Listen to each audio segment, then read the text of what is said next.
On a ici à l'écran une ville virtuelle, c'est-à-dire une ville entièrement modélisée en 3D et stockée dans une géodatabase. Cette ville, il s'agit de la ville de la Garenne-Colombes. Et les données nous ont été fournies ici et ont été produites par Virtual City, qui est notre partenaire sur cette démonstration. Alors vous pouvez voir que si je me promène un petit peu dans la ville, on a des façades qui sont texturées avec une très bonne définition puisqu'on arrive à lire les enseignes de magasins. On peut reconnaître certains détails aussi sur les façades. Pourtant, si vous avez peut-être remarqué aussi tout à l'heure que quand je manipule la scène, il y a une très grande fluidité.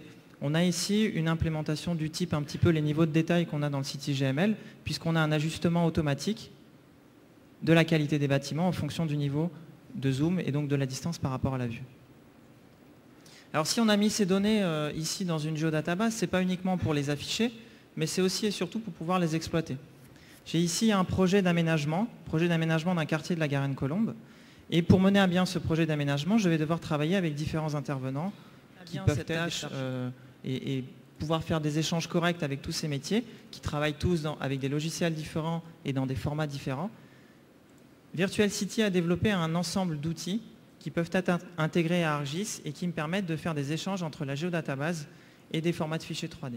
Exemple ici, avec un outil d'export qui va prendre mes données de ma géodatabase uniquement sur l'emprise que j'ai spécifiée et en faire un fichier 3DS. Le format 3DS est communément utilisé dans le métier de l'architecture.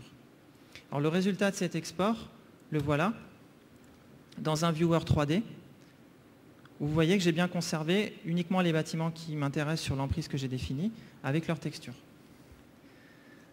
Une fois que les architectes et les urbanistes auront travaillé, ils vont me livrer un travail donc, dans un format de fichier qui leur est propre, et moi je vais devoir intégrer ce travail dans ma géodatabase City, qui permet d'importer, cette fois-ci, les fichiers 3DS dans ma géodatabase.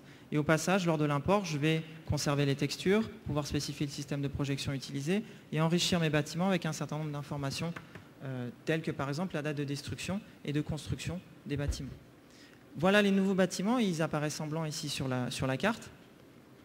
Je vais désactiver l'emprise du projet et on va pouvoir passer, regarder un petit peu ce qui se passe quand on continue le projet.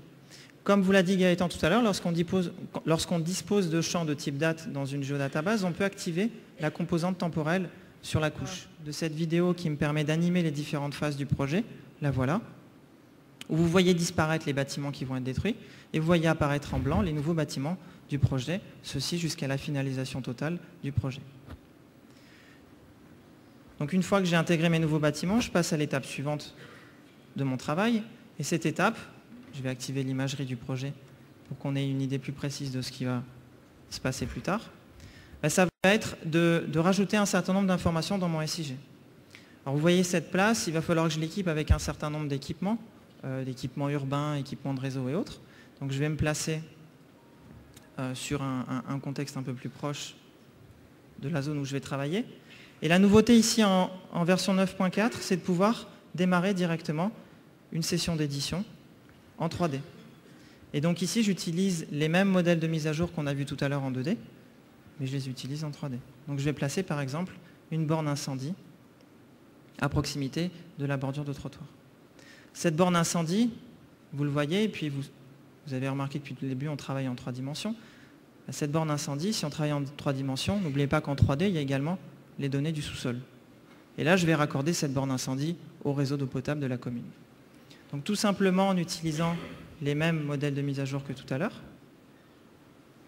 Et là, je vais utiliser également les mêmes fonctionnalités qu'on a vues en 2D en termes de capture, c'est-à-dire d'accroche sur les éléments, me permettant ainsi de faire une saisie rapide et précise de mes données SIG, mais alors là, directement en 3D. Donc je connecte cette borne incendie à mon réseau d'eau et vous allez avoir un aperçu du réseau d'eau qui est effectivement modélisé en 3D dans toute la rue. J'ai donc mis à jour ici cet équipement, je l'ai rajouté, j'ai mis ma nouvelle canalisation. Je vais pouvoir passer à la phase suivante de mon travail. Et la phase suivante de mon travail, une fois que j'ai fait de la visualisation, de la création de données, c'est l'analyse. Et l'analyse ici, je vais la réaliser pour essayer de savoir si les bâtiments qu'on va créer ne gênent pas les anciens bâtiments que vous voyez avec des textures. Alors j'ai par exemple une jolie place ici qui va être sûrement agréable à vivre. On a une fontaine au milieu. Est-ce que les gens qui habitent dans cet immeuble ne seront pas gênés par les nouveaux immeubles blancs? Alors ça, on l'a étudié avec un outil d'analyse dans ArcGIS qui permet, sur ces lignes, les lignes que vous voyez en jaune sont les lignes de visibilité, les lignes de vision depuis tous les appartements qui sont là en direction de la fontaine. Et l'outil qu'on utilisera ici, c'est l'outil qui s'appelle en anglais Line of Sight, c'est-à-dire intervisibilité, qui prendra en compte à la fois la surface du terrain, mais également tous les objets 3D disposés sur la scène. Et je vais obtenir, mise en évidence en rouge ici, les appartements qui sont gênés par ce nouvel immeuble. Et donc je suis capable d'identifier très rapidement les gens qui pourraient peut-être s'opposer à la construction de ce bâtiment. Autre type, alors je vais me placer par exemple face à cet immeuble. L'observateur ici, il est matérialisé par cet appareil photo. On va se mettre à la place de l'appareil photo et on va essayer de modéliser le panorama qu'il pourrait y avoir depuis cette fenêtre. On est maintenant dans l'appartement, à la fenêtre. Donc on voit les immeubles au loin, notamment les immeubles de la Défense. Le nouvel outil ici, c'est l'outil qui s'appelle Skyline, ou en français ligne d'horizon. Cet outil va permettre également d'utiliser la surface du terrain et tous les objets 3D présents sur la scène et de spécifier un angle de visibilité. Le résultat de cette analyse, vous le voyez en rouge, et ça va être plus parlant si j'enlève les bâtiments. Vous allez voir apparaître, modéliser la ligne d'horizon directement en 3D dans ma scène. Ce qui me permet éventuellement de faire une projection et de dire, finalement on peut peut-être augmenter la hauteur de cet immeuble, on ne gênera pas plus le panorama. On rajoute un étage, il n'y aura pas de problème. Et donc vous pouvez analyser comme ça les différentes vues 3D sur votre scène.